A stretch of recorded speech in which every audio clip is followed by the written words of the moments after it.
Good afternoon, cult members of Muggle Pop Culture Cult. This is Sean. This is going to be our non-spoiler review of the newest book from the High Republic called The Rising Storm. This is the fourth book in the line for the High Republic, the new publishing stuff from Star Wars. And I have to say right off the bat that this might be one of my top three, four, maybe five favorite books in of the new Star Wars canon books.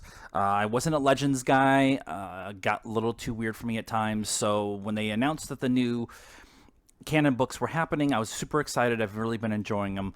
And when they announced the High Republic, I was even more excited because they were giving us new characters, new parts of the universe, but also prequels to kind of show us where the galaxy and the Republic was when it was at its height, before the Jedi really kind of became the super strict people that they were.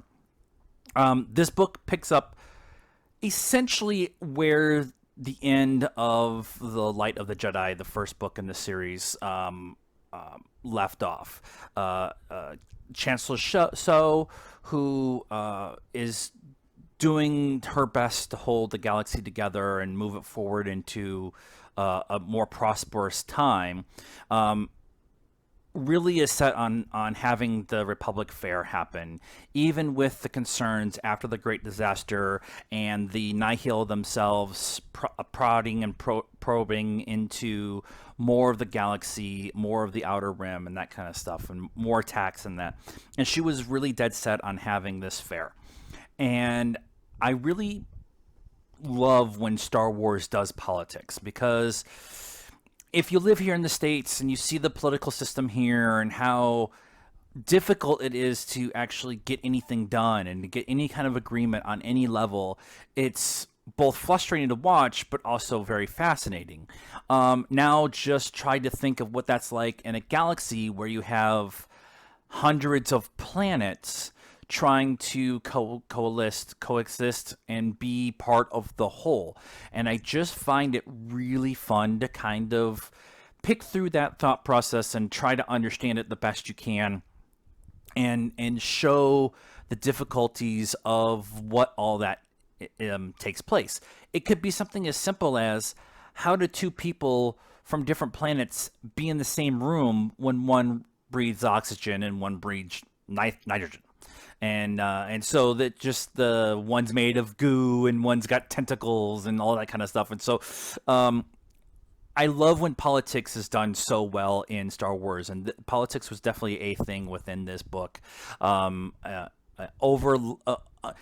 the main story, but the underlying story of cooperation, and also what is perceived to be misguided placement of funds is kind of an interesting conversation to have, especially as we're here in the States trying to work on the new big deal, the new deal, right, as we're here in the States. So I found that part was one of my more favorite parts of the book, was the political side of it. Within this book, too, they also talk about the Jedi, and they spent some time talking about the Jedi and how this version of the Jedi themselves are much more open to not necessarily attachment, but passion and connection with others, and being passionate about your study or your learning new styles and learning more about the galaxy, and having thoughts of caring for other people is very refreshing for me. I would have loved to have seen what happened with Anakin in this version of the Republic and this version of the Jedi. The Jedi in the prequels are very rigid. You have no attachment. You have no connection to anybody or anything. And if you do, it just leads you to the dark side. Here in this book, they talk about having passion as a good thing. It is good to have passion about whatever it is, but you can't allow it to dictate your emotions and keeping the balance between your emotions and the force and your passions. It's a really fun way of looking at it for me of you yes, you can actually be a Jedi and be able to use the Force, and they use the Force a lot in this book, in some ways that I don't think a lot of us have actually seen or thought of in the past. But the idea is they're so much more open to everything that they allow themselves to be open to more of the Force, and I love that kind of conversation. We get a lot of the Nihil and their power structure in this book with Marcion Rowe, and kind of laying his groundwork for being the tip of the spear of the Nihil, the him putting his boot down and really becoming the leader, the emperor, for lack of a better term, of his group. Lots of interesting conversations about like power struggle within a structure where it's all about backstabbing. It's very Sith-like, but it's not necessarily the Sith. It's very much pirates as we would know them from the 1800s and stuff like that. The idea of everybody's out for their own and we're all out to get our own, but we have to work together to get our own. And that process was really good. This book, I did some research before I got into this book, and it was I'm glad I did, because the book starts very slow. Kevin Scott's a great writer. I really love his work and stuff, but for me, slow starting books are really hard for me to get into, and a lot of that is just I don't read the books, I listen to them, and if I can't keep interest, keep it down. If I can't keep the interest early on while they're laying the groundwork, then I'm not going to care about anything, and I'm not going to stick with it. And it's happened with me, unfortunately, with some books, not any of the Star Wars books, but with some books. And so I knew that going in, that there was going to be a slow build. And it's a slow build, and they talked about politics and power struggles and stuff like that. But once the ball really gets rolling, it gets more and more and more and more intense as we go along. And I just really appreciate that. I'm glad I knew that that's how the book was when I got into it. But it just added to the tension and the pressure and everything that was going on towards the end of the book. This book definitely feels like an episodic way of telling a story.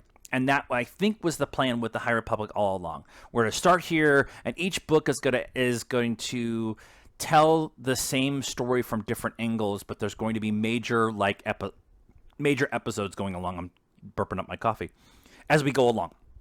And this was the next episode in that process. And so to continue on with the story, you don't necessarily have to read Light of the Jedi or the other parts of the first wave of the New Republic stuff.